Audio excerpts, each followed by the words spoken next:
4 milliards d'années se sont écoulées depuis l'apparition de la vie. L'homme a été patiemment façonné par le lent processus de l'évolution.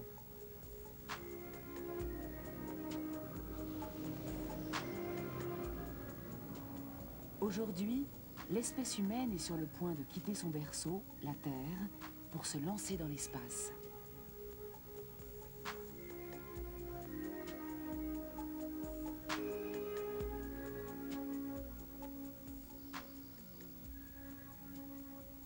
Nous autres terriens avons formé le projet de faire de Mars une seconde Terre.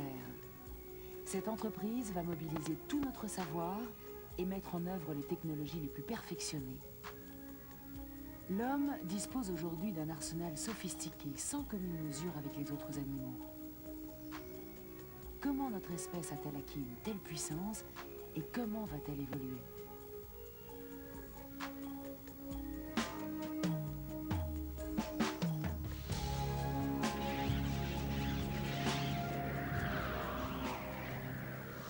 Il y a 3 milliards 800 millions d'années, la vie est née au sein de l'océan originel.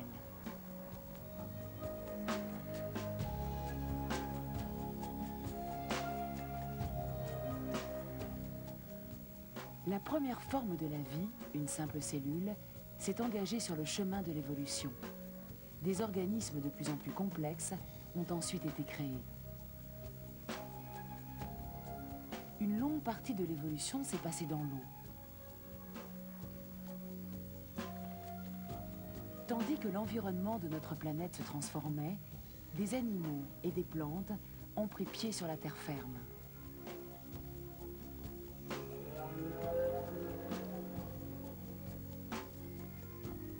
Dans l'histoire de l'évolution, l'homme est une création toute récente, mais cette évolution a suivi un schéma absolument inédit.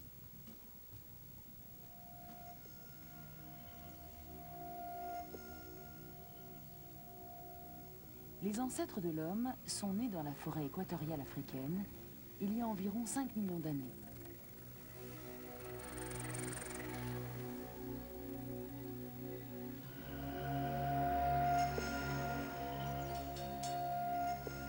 Les premiers êtres de la lignée humaine avaient à peu près les mêmes aptitudes que les singes.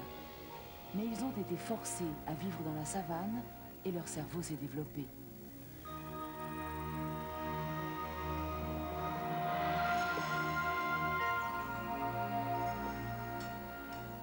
L'homme moderne, doté d'un cerveau et d'un corps semblable au nôtre, est apparu il y a 100 000 ans.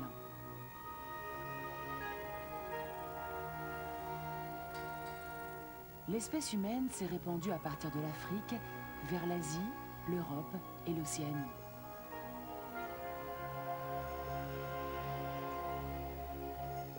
Il y a 18 000 ans, des hommes ont vécu sur le cercle arctique, en Sibérie par exemple. À cette époque, la Terre était en pleine période glaciaire.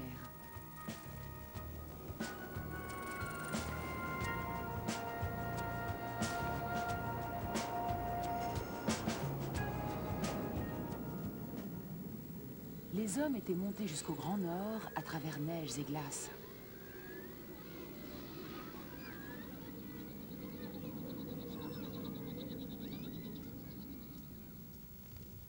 Il devait y avoir en Sibérie des rennes et d'autres grands animaux. Les hommes ont émigré vers le nord en quête de gibier.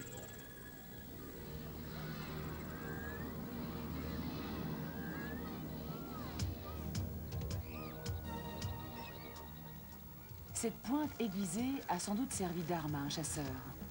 Les outils de pierre prouvent bien que les techniques de chasse étaient déjà très développées.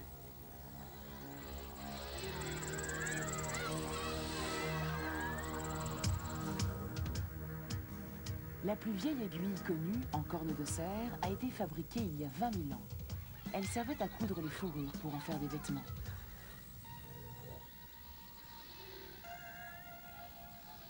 L'homme avait découvert les techniques qui lui permettaient de survivre dans le froid glacial.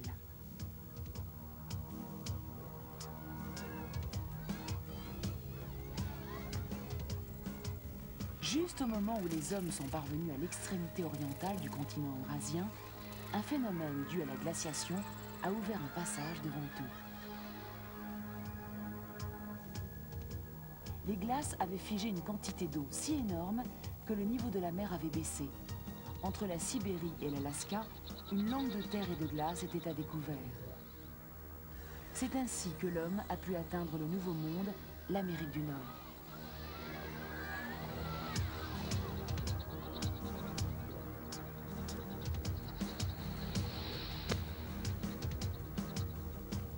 La Terre a commencé à se réchauffer et les glaciers se sont mis à fondre lentement.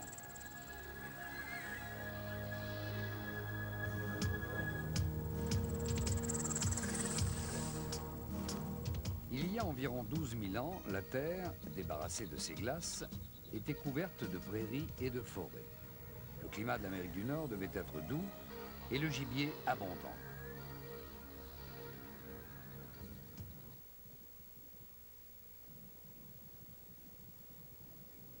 Au musée d'État de l'Arizona sont exposés des vestiges qui permettent d'imaginer comment l'homme vivait à cette époque.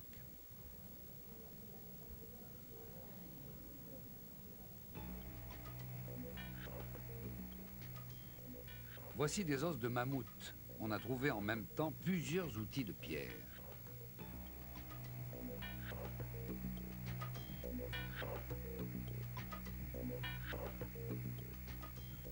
Ces outils sont fichés dans les os du cou et dans les côtes de l'animal.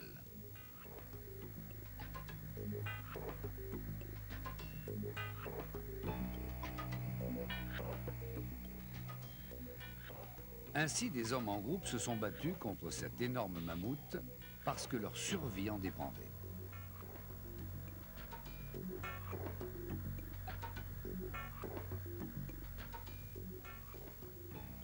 Le docteur Paul Martin de l'Université d'Arizona pense qu'une fois arrivé sur le continent nord-américain, l'homme a beaucoup chassé le mammouth jusqu'à ce que les troupeaux entiers soient décimés. C'étaient des chasseurs expérimentés, habitués aux conditions rigoureuses des régions arctiques et subarctiques, où ils vivaient de la chasse et de la cueillette. Ils savaient traquer les grands animaux. Quand ils sont arrivés dans le Nouveau Monde, c'était pour eux comme un jardin d'Éden. Ici, le gibier n'avait ni l'expérience, ni la résistance nécessaire pour pouvoir échapper à son nouveau prédateur, l'homme.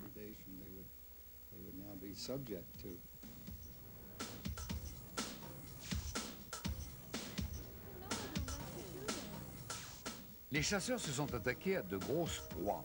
Outre les énormes mammouths, ils ont chassé les bisons et les mégathériums.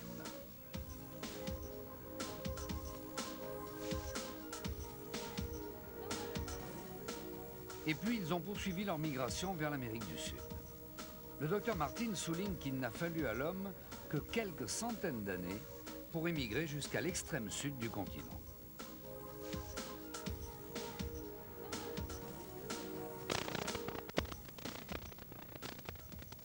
Jusqu'à la Patagonie, au sud de l'Argentine.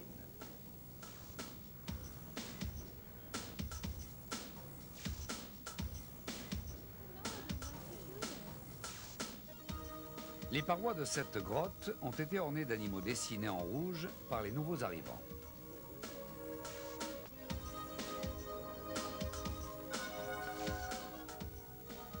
Pour assurer sa subsistance, chaque chasseur-cueilleur doit pouvoir disposer de 10 km².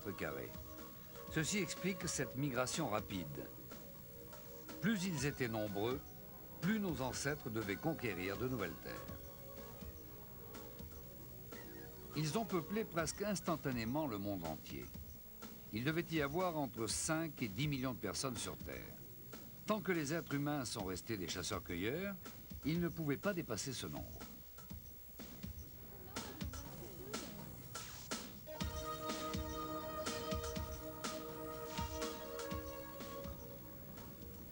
À peu près à l'époque de cette migration à travers les continents américains, l'homme a atteint pour la première fois la côte méditerranéenne dans le nord de la Syrie actuelle. Ici, notre espèce allait faire un bond capital dans l'histoire de l'humanité. Le docteur Maessen étudie les